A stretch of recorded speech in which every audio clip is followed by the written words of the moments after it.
Oi, pessoal. Então, a gente vai dar aqui continuidade às palestras, né? Eu vou apresentar o Dr. Marcos Vinícius, mas eu vou apresentar em inglês, porque a gente está gravando, e depois a gente vai disponibilizar isso para outros clientes, não só brasileiros, tá? So, Dr. Marcos, he holds a degree in animal science from University of São Paulo, a master's in animal science from the Federal University of Minas Gerais, and a PhD in genetics and breeding from the Federal University of Viçosa, and also a postdoc by the United States Department of Agriculture.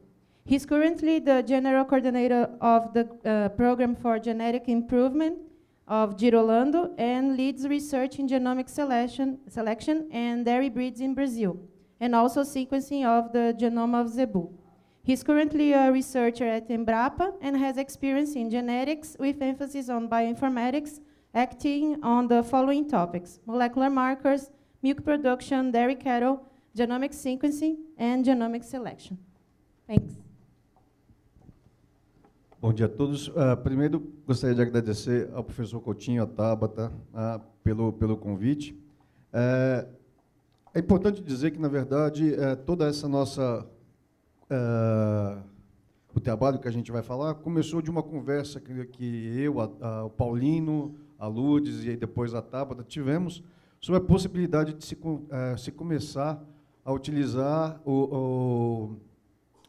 esse novo chip de alta densidade da Affymetrix nos trabalhos na Embrapa Gado de Leite. Tá? E essa conversa evoluiu não só para esse trabalho, mas para algumas outras possibilidades. Então, a gente agora tem um outro trabalho sendo feito que a gente vai avaliar a performance desse chip HD em algumas raças zebuínas, tá? Em 7 raças zebuínas, ver a possibilidade ou a eficiência de imputação, tá?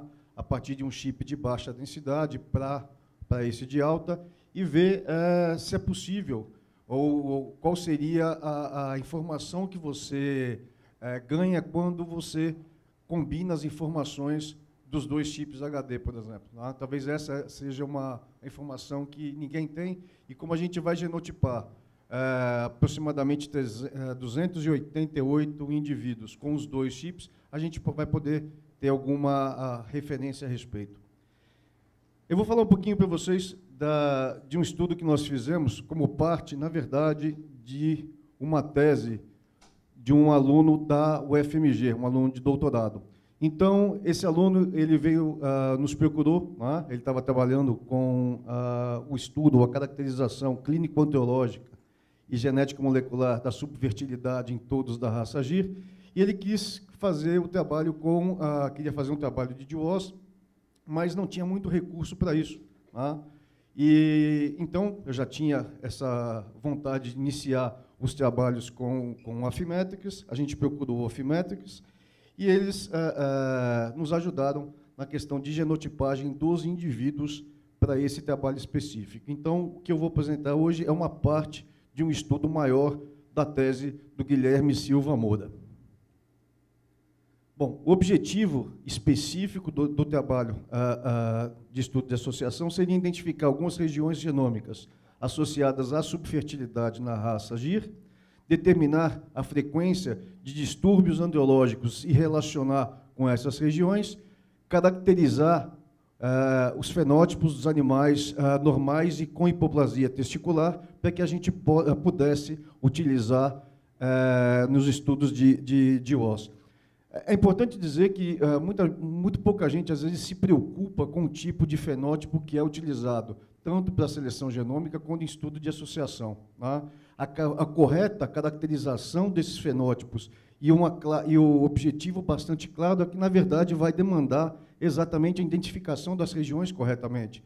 Hoje existe uma grande discussão se a utilização de pseudofenótipos é mais eficiente do que a utilização das informações, das medidas puras corrigidas para os efeitos fixos ou dos resíduos, como o fenótipo para o estudo de DWOS. Particularmente, eu acho que a correção ou o uso dos resíduos a partir da informação direta é uma das maneiras mais eficientes da gente fazer esse trabalho. Bom, em relação à seleção dos animais e a caracterização dos fenótipos, então, foram utilizados, ou foram avaliadas uma série de características, 25 características, em 300 e poucos animais. Tá? E houve, obviamente, um esforço bastante grande na correta caracterização dos indivíduos. Então, todas as medidas possíveis de serem tomadas, tá, no testículo e também em relação à qualidade de sêmen, elas foram tomadas. E isso, na verdade, é um esforço bastante grande, é um recurso que você tem que movimentar para que você tenha acesso ao número de propriedades que tenham indivíduos machos ou que recriam os machos com o intuito de vendê-los como touros, para que você possa coletar essas informações.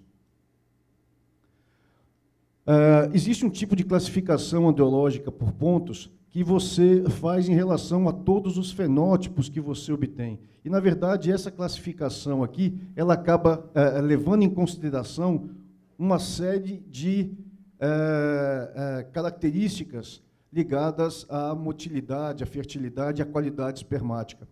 Isso funciona praticamente como um índice. Então, a gente pensou que talvez a gente pudesse, então, não só estudar as características individualmente, mas ver qual era o comportamento nos estudos de associação desse índice, ou dessa composição de fenótipos. Em termos de patologia do sistema reprodutivo, né, alguns pesquisadores, já desde 1943, já diziam que a hipoplasia testicular era um fenômeno hereditário e que era causado por um gene autossômico recessivo em dupla homozigose de baixa penetrância e baixa expressividade. Né? Essa hipoplasia, ela recebe algumas classificações. Do ponto de vista anatomopatológico, ela pode ser leve, moderada ou grave. Ela pode ser uni- ou bilateral, e ela tem reflexos diretos na concentração do sêmen, na motilidade e também no aumento de patologias do sêmen, podendo, em alguns casos, causar azospermia no indivíduo. Tá? Para que a gente evite ter indivíduos que não possam ser caracterizados diretamente como portadores dessa anomalia, tanto o teste de progênio do gir leiteiro quanto o teste de progênio do Guzerá hoje, eles fazem uma pré-avaliação reprodutiva de aproximadamente 5 meses. Então, os touros que vão entrar em teste de progênio, durante 5 meses, eles são avaliados todos juntos, no mesmo local, para todas essas características, né? E, a partir daí, se ele não apresenta nenhuma dessa patologia, ele está apto, então, a participar do teste de progênio. Então, obviamente, que, além disso, né, outras características ou outras exigências são feitas, como, por exemplo, valor genético de pai, valor genético de mãe, né? Isso do ponto de vista de melhoramento. Mas, do ponto de vista reprodutivo, então, você tem algumas considerações também necessárias. Classificando também o criptorquidismo, ausência de um ou de 2 testículos na bolsa escrotal, também tem uma conotação hereditária, né? E um testículo criptórquio, ele não produz espermatozoides. Um dos primeiros genes candidatos, ou um dos genes que já vem sendo estudado há algum tempo, diretamente ligado a essas patologias, é o TSPY, né? Ele é um gene multicópia e foi identificado como um gene do braço curto do cromossomo Y no humano, com um padrão de expressão testículo específico. Tem uma função bastante grande na espermatogênese e alguns estudos, né, detectaram que a variação no número de cópias em humanos está diretamente ligado a câncer de próstata e também à infertilidade. Já foram identificados aí entre 20 e 60 cópias em humanos e bovinos de 50 a 200 cópias. Esse aqui é um levantamento dessa variação no número de cópias do TSPY em 14 raças diferentes, a maior parte, né, ou se não todas elas, em gado taurino. Esse foi o primeiro estudo feito com animais zebuínos. E aí, então, a gente, conversando com a Affymetrix, já que não havia recursos suficientes para que a gente pudesse, então, fazer esse estudo do ponto de vista genômico, né? Qual era a possibilidade de a Affymetrix nos ajudar, já que nós tínhamos esse fenótipo e tínhamos despendido bastante um tempo e um recurso bastante grande na obtenção disso. Então, se chegou a um determinado número de animais, 60 animais, em que a Affymetrix ela genotipou esses indivíduos para a gente, né, de maneira gratuita. Eu novamente agradeço, né, por isso. Mas, como o número de... vocês devem saber, em estudos de DWOS, basicamente, entre outras coisas, duas coisas são bastante importantes. O número de indivíduos que você genotipa e também o número ou a densidade do chip que você utiliza, né? Mas, em algumas situações como essa, a gente não poderia dispor de um número muito grande de indivíduos para genotipar. Então, a gente usou, ou tentou utilizar, um delineamento em que a gente pudesse aumentar esse poder, mesmo utilizando um número menor de indivíduos. Então, nós fizemos o seguinte: desses 60 indivíduos, dividimos em 2 grupos de 30 indivíduos cada, né? Sendo que nós pareamos de acordo com as famílias, ou seja, para cada indivíduo caso que nós tínhamos, a gente tinha um controle que fosse meio-irmão ou irmão completo, tá? Com isso, você consegue maximizar um pouquinho a tua estrutura. Bom, para o estudo de DWOS, estudamos, então, o que são, ou qual é a definição desses de DWOS. Quando você utiliza milhares de marcadores genéticos que estão em que você objetiva detectar a associação entre as frequências dos genótipos e essas características de interesse. Então, você espera que os marcadores estejam em desequilíbrio de ligação, estejam muito próximos aos genes responsáveis pela expressão dessa característica. Em termos de DWOS para fertilidade de machos, basicamente nós encontramos 2 estudos, né? Esse estudo do Pennagaricano, que foi publicado em 2002, na raça holandesa, em que ele identificou marcadores associados a características ligadas à fertilidade em machos em 5 cromossomos, né? E identificou também um dos principais genes que ele identificou estava ligado aí à taxa de concepção em machos. Um outro trabalho publicado na raça Brahman por Fortes e colaboradores identificou 3 cromossomos, né? E alguns genes ligados a volume testicular, qualidade de espermatozoide e níveis hormonais, principalmente aqui no cromossomo X. Bom, o perfil clínico, só para dar uma ideia para vocês de qual foi de onde foram retirados os indivíduos que foram utilizados nesse trabalho, né? Então, nós tínhamos aí 6 fazendas, né? Esses são os municípios, a localização dessas fazendas dentro do estado de Minas Gerais, a produção de leite por cada uma dessa média por vaca em cada uma dessas fazendas. São fazendas basicamente de gir puro e a produção de leite é bastante significativa, né? Então, por que isso? São essas fazendas que vêm trabalhando com melhoramento já há bastante tempo, que então vendem os tourinhos com uma genética mais interessante. Foram examinados cerca de 311 animais, né, sendo caracterizados aí indivíduos normais, imaturos, de maturidade sexual retardada, entre 12 e 60 meses, né? E dessa amostra total aqui é que nós tiramos, então, 60. Infelizmente, a gente não podia correr atrás de uma amostra específica quando eles me procuraram. Eles já tinham já tinham identificado os animais, mensurado os animais, então a gente procurou a melhor opção, o melhor delineamento dentro daquilo que já tinha sido feito. Todos os animais eles foram submetidos a exames andrológicos e também classificados quanto àquela CAP, né, que é aquela primeira índice que eu mostrei para vocês.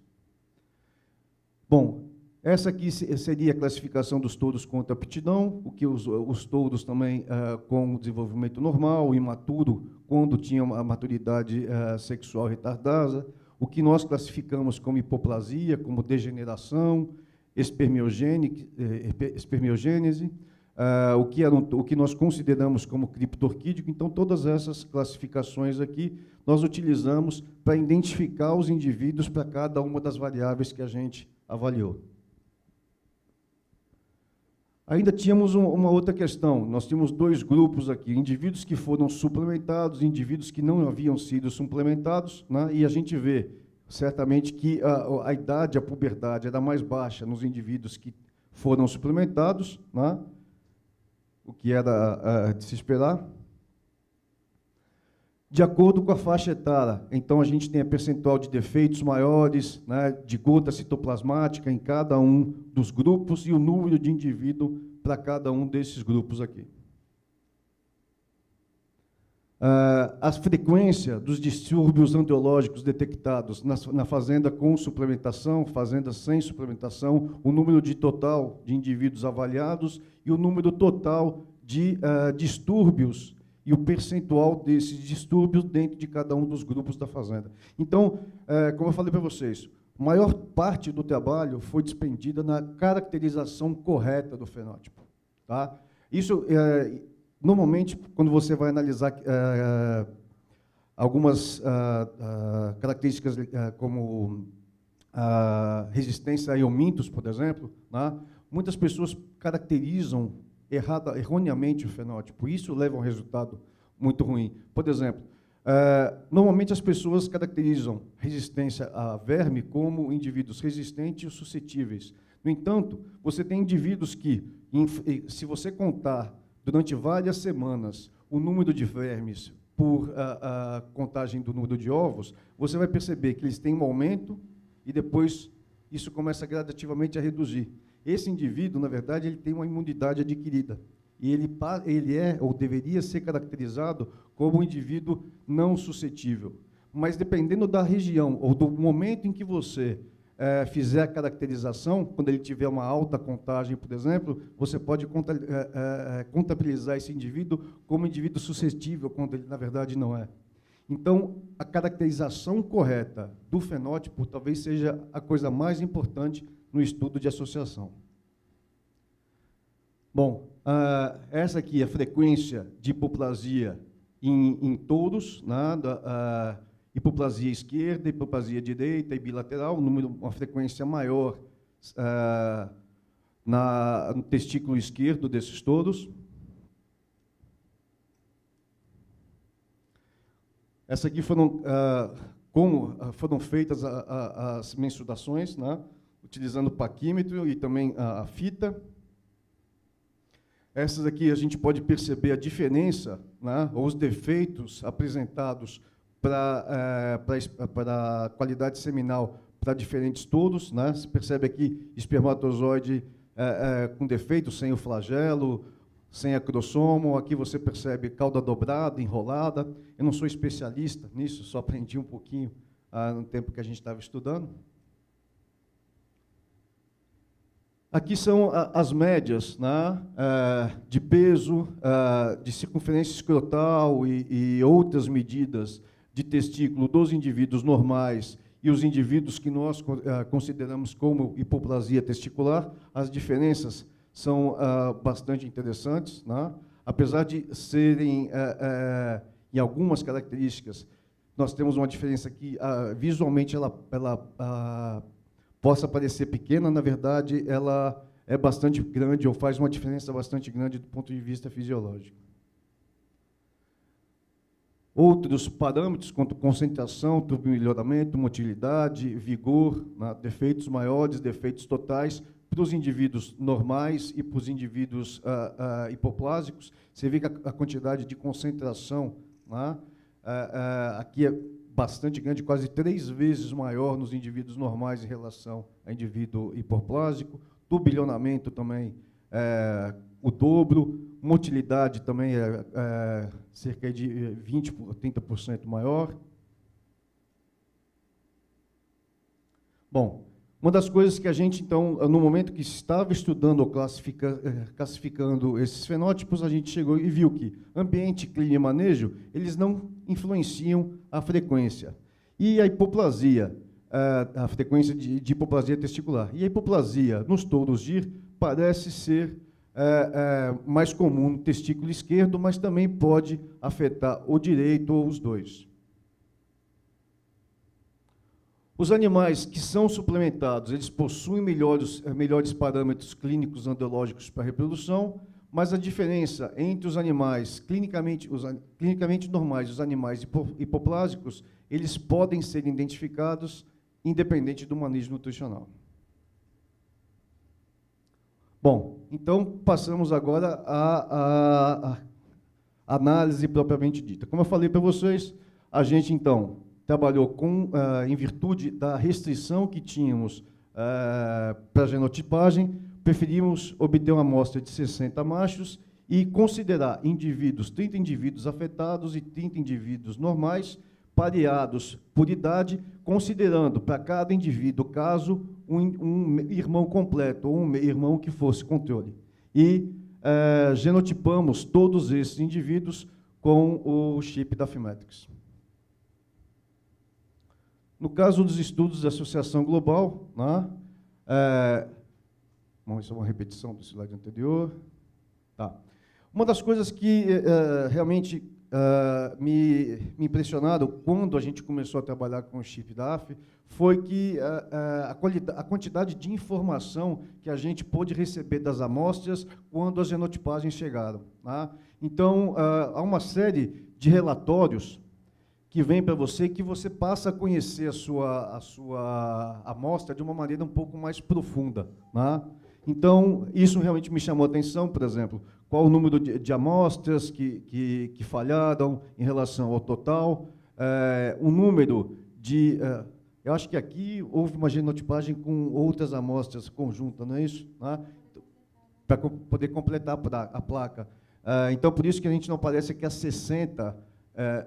amostras que nós usamos nesse estudo. Na verdade, é um número um pouco maior, mas essas duas que falharam não pertenciam àquela amostra de 60 dos indivíduos do estudo.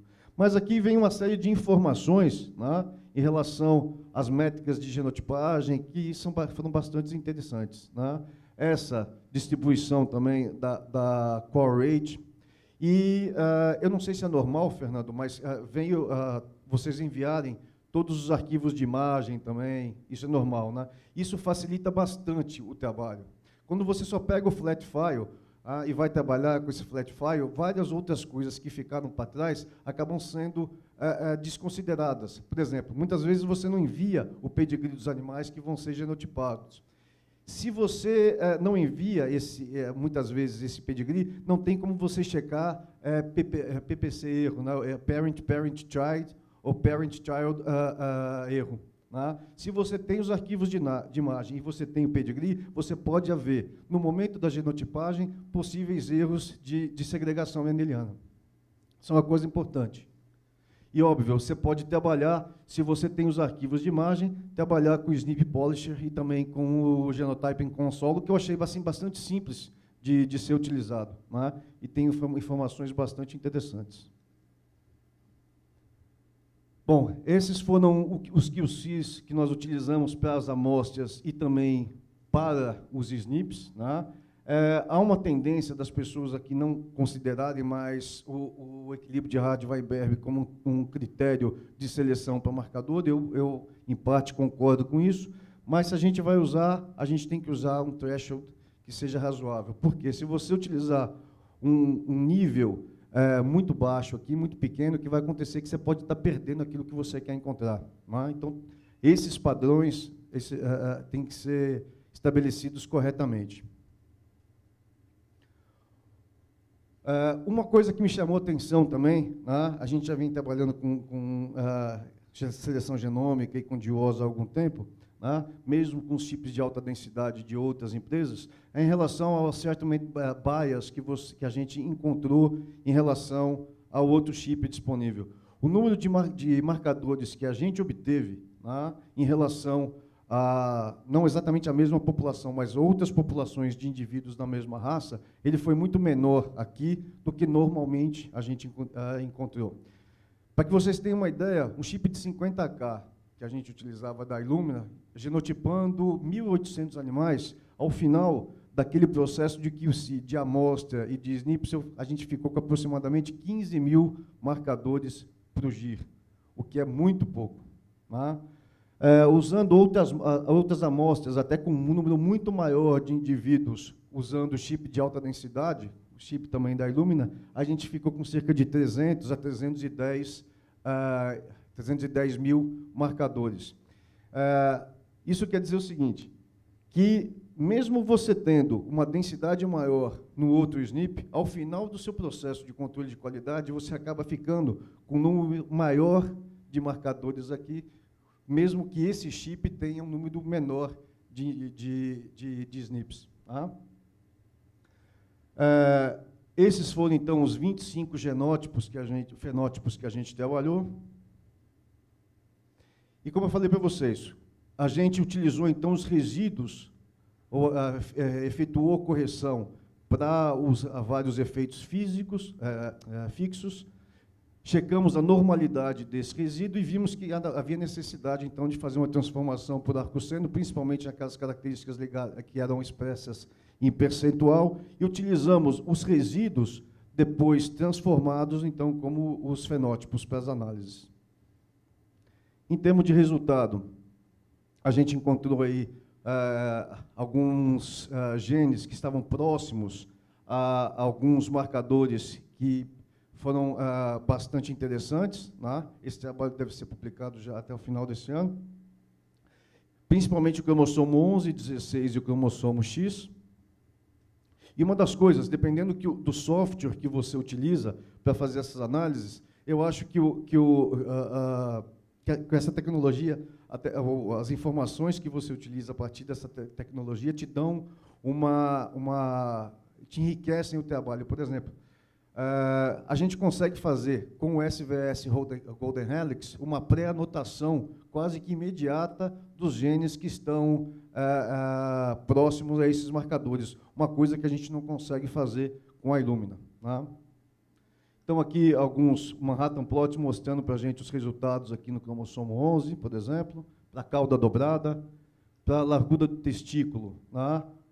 Os marcadores também acima de um threshold. Aqui, nós utilizamos, na verdade, um teste de Bonferroni para cada um dos marcadores, mas eu só coloquei aqui um threshold para o teste de Bonferroni, considerando todos os marcadores, para que a gente tenha uma ideia do nível de significância.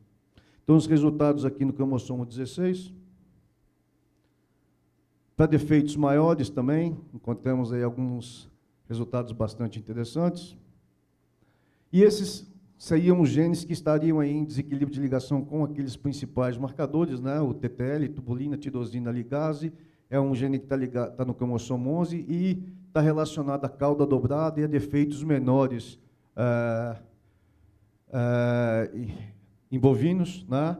Na literatura, a gente tem esse gene TTLL5 em camundongos, que também é responsável pela formação do espermatozoide, cauda dobrada, cabeça decepada, causa malformação do axonema e também baixa a alfa-tubulina poliglutamilada.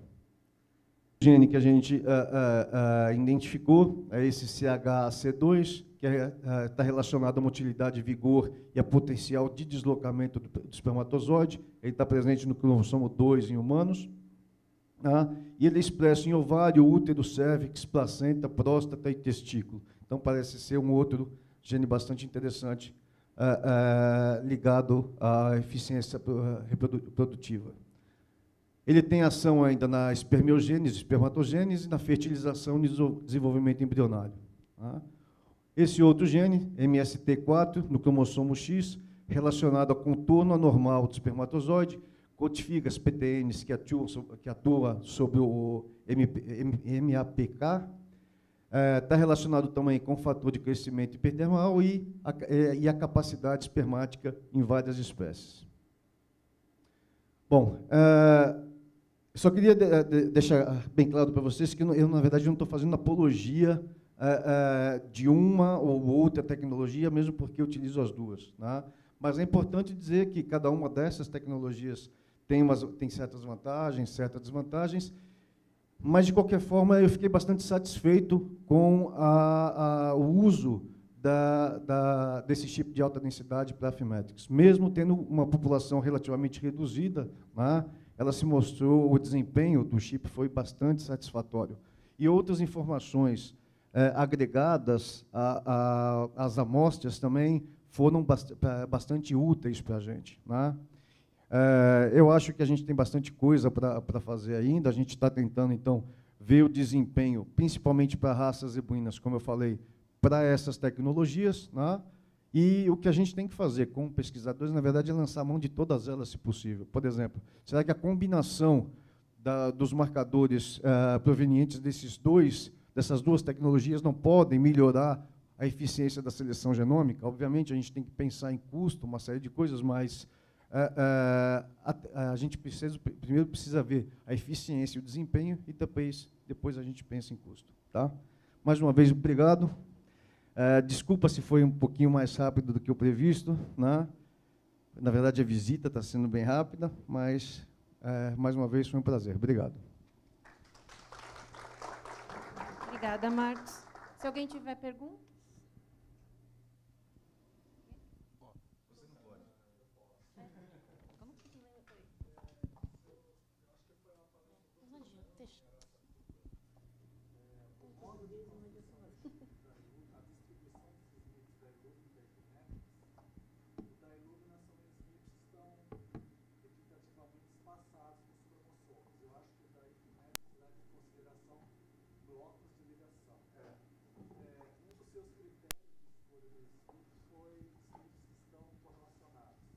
Sim. Você acha que isso é o que causa essa diferença maior de eliminação de snips na plataforma relacionada? Na verdade, o que acontece, né? Muitas vezes, eles estão dentro do mesmo bloco, né? E você acaba dividindo ou reduzindo o efeito, né? Porque você está marcando aquela região, às vezes, dupla ou triplamente, né? Então, o que a gente está fazendo é retirar aqueles SNPs altamente correlacionados, ficando com aquele que tem a maior ou melhor frequência. Tá? Certamente, o Fernando pode falar melhor do que eu, mas existe essa diferença no conceito, né, de formação de cada um dos chips. Um usa mapa genético, outro usa mapa físico. Né? Essa é a diferença básica entre eles. Mas a gente optou isso daí exatamente para que a gente não pudesse ou ter um problema como aconteceria com a redução de um determinado efeito. Mais alguém? Pode acontecer que você acaba tendo, numa mesma região, você está gastando 3 snips para ter um resultado da mesma região. Então, no nosso desenvolvimento, a gente colocou snip em cada um dos blocos para você poder ter mais snips em regiões diferentemente informativas. Eu não sei se procede, mas se você fosse fazer uma equivalência, né, entre as duas tecnologias, apesar de você ter um número menor de SNPs aqui, o nível de cobertura que ele te dá passa a ser maior. Ou seja, se são 600 mil marcadores, é isso mesmo, Fernando?